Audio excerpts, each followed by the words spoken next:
this is it. The last game of my rookie season. Kind of hard to believe. These 82 games have gone by in a blur. I know we're on the outside looking in when it comes to playoffs, but that doesn't mean I can't go out and give it everything I have one last time. So here goes nothing.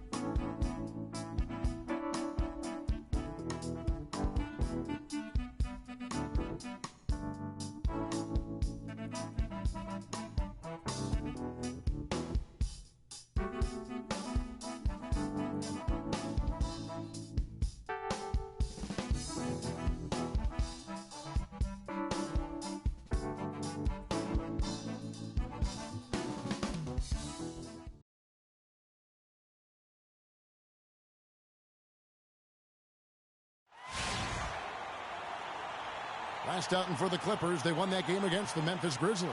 You know, they played well enough to win, but to be honest with you, I just felt like their opponent's defensive performance was shaky at best. Yeah, I'd go along with that, Greg. I mean, the game wasn't handed to them, but they definitely didn't have to work as hard for it. New group on the floor. And Los Angeles will go for a different look here. Cole Aldrich, he's checked in for Griffin. Johnson comes in for Green. Jamal Crawford, he's checked in for J.J. Redick. And it's Austin Rivers in for Paul. So for the Clippers right now, Rivers out there with Crawford. Then it's Johnson. Then there's Cole Aldrich. And it's Jordan in at the 5, roaming the paint. Crawford with the ball. And it's Knight picking him up. Johnson, a wide open look. From 16 feet away, he cans it. Johnson's got his first 2 points. One thing about Jamal Crawford, he is the definition of a streak shooter. When he's hot, baby, watch out. Yeah, I mean, he's a combination of craftiness and athleticism. It makes him very hard to defend. He can spot you up, run you off picks, drive past you. This guy gives you the real deal. Los Angeles leading by 12. Stolen by Len, and the officials signal the backcourt violation. Not very careful there. Well, when you think of the great playmakers in league history, John Stockton per game averaged double-digit dimes. Think of this. For his career, 15,806 career assists. A record you knew right off would stand for a very long time. And guys, you know, you look up point guard in the dictionary, and there's a nice little picture of John Stockton there. I mean, he is an unreal distributor. Control the game like no one ever has before or since. It's no coincidence that Utah never missed the playoffs in any of the 19 seasons that John Stockton was at the helm. 4 seconds separating the shot and game clocks. Here's Rivers. His second shot goes in. Off to a good start. 2 for 2. Yeah, off to a strong start here early. 6 points off second chance buckets. Yeah, and you know what, Greg? You like their effort level here in the early going. I mean, they're really making things happen for themselves. Crawford outside with 1 on the clock. And a double-digit lead on the scoreboard as we end the first. And Clippers head coach Doc Rivers told us earlier he wants to embrace criticism and embrace. Expectations are good. I try to remind my players. Doc Rivers is really a master motivator. Here for Phoenix. Lenz checked in for Chandler. P.J. Tucker comes in for Mirza Teletovic. Booker, he's checked in for Warren. And Freak subbed in for Knight. A big group substitution here for the Clippers. Jordan, he's checked in for Griffin. Aldrich comes in for Green. Jamal Crawford, he's checked in for J.J. Redick. And it's Austin Rivers in for Chris Paul. And the Clippers, looking at who they've got. We've got Johnson. Jordan is out there with Cole Aldrich. Then it's Crawford, and it's Rivers in at the point. And let's now go to the sideline. We'll catch up here with Doris Burke. Doris? Well, Kev, Freak in the last matchup against the Kings played some good basketball. He finished with 8 points, and did he ever have active hands on defense? Stealing, blocks, both were a part of his game that night. A bit of a surprise attack for him, as he is usually just regarded as a role player on his team. All right, thank you as always, Doris. And another special game from a player that we know is incredibly capable for this team. Yeah, and he proved his value again in that last game. I mean, he's a cog in their machine, no doubt. Yeah, and they're going to need a few other players to lend a bigger hand today. I mean, they can't expect him to carry the entire load 2 games in a row. really, the last few seasons, the Clippers have been one of the most consistently strong teams in the league. A far cry from when they were a bottom feeder back in the day. They have become one of the premier franchises in the NBA. He can be a forgotten man in their offense sometimes, but the D still has to keep an eye on him. Crawford passes to Rivers. Jordan kicks to Johnson. Crawford, no one around him. Crawford missing again. Greg, as you said about the Clippers, the days of finishing near the bottom every year are over. Clark, a lot of that is Doc Rivers. Exactly. Since 2012, Kevin, they have had the third best record in the NBA. A lot of loyal fans stuck it out with the team during the dark days, and now they're reaping the fruit. It's as if the defense just let him go. He'll thank them for that because he got a chance to perform a little razzle-dazzle on that one. And here's Tucker. He hasn't yet put up any points in this one. Here's Lure. And fouled hard that time. He'll get to the line and shoot two. It's going to be on DeAndre Jordan. And working, Kevin, themselves to the line here in the second. A nice way to get your offense going. And maybe cause some foul trouble along the way as well. And we know what that can do. It pays off typically in good fashion for you. Los Angeles making a switch here. Green's checked in. For the Phoenix Suns, they're coming off a good outing against the Kings. And what a luxury when you have depth. I mean, a lot of their scoring in that win came from their reserves. And make no mistake, they carry the load for that team. Without question, the starters can't do it all game long. You need that help from the reserves, and they got it in that one. Clippers leading by 7. Now Rivers. He has 6.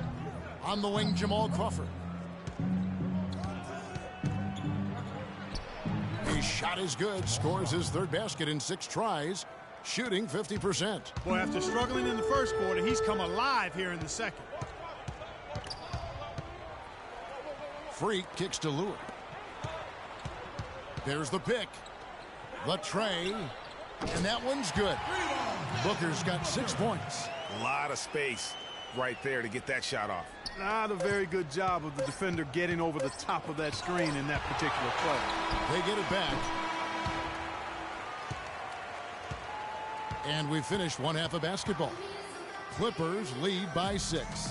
And a chance now to send you over to Doris Burke standing by on the sideline. Doris? Thank you, Kevin. Well, Chris, you and Blake Griffin may be the most exciting combination in the league. I know you love to play with talented big men. All the dunk.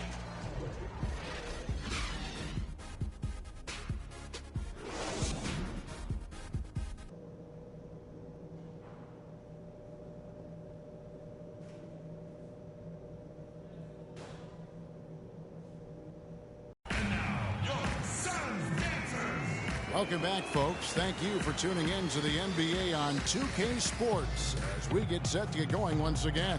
Hey, during the break, players getting a chance to refuel and hydrate with some Gatorade as there is more basketball in store. Tremendous output from Bledsoe. Institutions.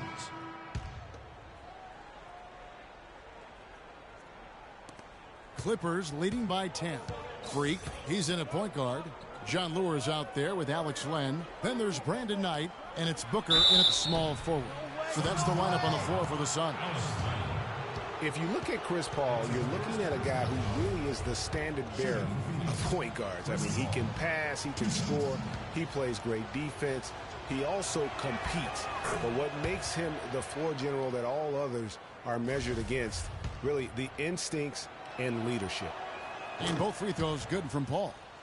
Chris Paul, guys, for the last decade, the best point guard in the NBA. Now, there's some new competition for that distinction, though, with Steph Curry breaking through to NBA stardom. And it's always exciting to watch these two go head-to-head. Clippers have gotten 5 of 8 shots to fall for them in the third quarter. A nice 62% from the field. Well, the effort was there, but he just couldn't quite fight his way through traffic. Len dishes to Freak. Phoenix, no good that time either. How would you compare Chris Paul and Steph Curry? Well, Steph Curry is just an off-the-chart shooter. I think the best in the history of the game in overall shot making and creativity as far as shooting goes. Paul is more of an orchestrator, a maestro supreme. No doubt about the consistency when it comes to scoring the basketball for him tonight. A real nice lift for their offense. Move the ball. Now here's Freak. Defense is right there. The feed now to Booker. Lure the pass tonight. Nice ball movement by Phoenix. Freak. And again, it's the Suns missing. And the shots just continue to say no in terms of falling. There's Crawford with the three. Count that one. Crawford's got 10 points in the game. Not too much respect shown to him by the defenders. Guys, they're looking for a spark here. Yeah, I mean, a cold stretch offensively. They desperately need a basket. 1:09 left in the third quarter. And you can count it. He'll go to the line with a chance to make it 3. Really aggressive play there, taking it to the rack against the big fella. You know, Greg, aggressiveness is really the only option when you're on the wrong side of the size equation. And some stats here, guys. The scoring breakdown for Los Angeles. The mid-range that you've seen from them about as good as it gets, and there has not been a drop-off in the second half. They've repeatedly gotten out on the break tonight as well and scored a lot of baskets in transition. Paul kicks to Griffin. And 2 free throws coming up as he misses that one. Drawing the whistle and a lot of contact there. And for all of the improvements he's made to his game, one wonders why Blake Griffin isn't a better shot blocker. I mean, he clearly has the motor and the athleticism, but for some reason over his first 5 seasons, he's averaged only a half a block per game. That's good from Blake Griffin. And an interesting byproduct of Blake Griffin extending his shooting range in his perimeter defense, Clark, his rebounding numbers have gone way down. Well, it's hard to have it both ways, Kevin. I mean, the team needs him to keep working on his perimeter game, and if he's out on the perimeter, it makes it tougher for him to get rebounds inside. And the Suns making a change here. Tucker's checked in. Ball outside. Beyond the arc. It's hauled in by the Suns. And on the topic of Griffin's rebounding, there's another force that helps submarine his numbers. DeAndre Jordan. Over the past few seasons, as Jordan's boards went up, Griffin's have gone down. Now, you'd think with the 2 elite rebounders that the team would finish better than 20th in rebounding last year, but that's another story. You know, he's been off his game this quarter just a bit. Hasn't been able to get a whole lot to go so far. Substitution on the court. Phoenix making some changes. Tyson Chandler, he's checked in for Alex Len. Warren comes in for Booker, and Freak subbed in for Knight. The Clippers also changing it up. Griffin comes in for Green, and Paul subbed in for Austin Rivers. Setting the floor for the Clippers. Redick and Crawford, the sharpshooters outside. Inside, it's Griffin and Jordan, and it's Paul in at the point guard position. Shot clock at 5. Phoenix grabs the miss. Teletovic has got his 3rd rebound on the night. And back to Griffin for a minute. I think he will soon find a balance between his emerging perimeter game and his rebounding. 7.5 boards a game, far too few for him last year. He's likely to return to double-digit rebounding averages, I think, sometime soon.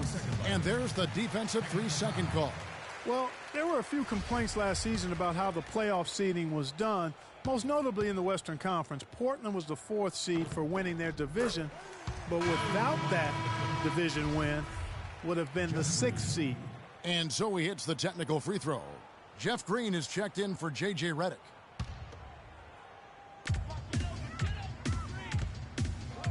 Now here's Freak, defended by Paul. And it's Goodwin in the corner. Clock at 4. Here's Freak. Phoenix, no good that time either. Into the playoffs last year with Portland being a division winner, but getting that 4th seed, that played a huge role in this conversation about playoff seeding structure. San Antonio would end up playing the Clippers in the first round, even though both had better records than the Blazers. Kevin, no doubt it's a tricky situation. Listen, you want to reward teams for winning their division, but every so often it comes at the expense of several other teams like it did last year who just play in stronger divisions. So I think that's something that the league is going to have to look at moving forward. And this is going to end in a lopsided victory. I love the tenacity and aggressiveness as well as the ability to close. You really got to give it up here for Los Angeles. And Clark, they really lit it up in this one. Fantastic offensive performance. Most definitely. They shot the ball extremely well. It's a game to be proud of. And reaching an impressive milestone on the year, this will be win number 60. And guys, they have played so well this season. I think pretty much any given night, they've come in with that swagger and attitude, and they've really backed it up. And not only are they on their way to winning this game, this also gives them a win in the season series. And, Greg, I don't think we can overstate how significant that was for them today. I mean, beating a conference opponent 3 out of 4 times, that's no easy feat. And beyond the actual result of this game, fans are going to look back and see this was just a monstrous performance for Griffin. He was extremely efficient offensively, got good looks, and really knocked down big shots all game long. So the Clippers winning this one easily. This crowd was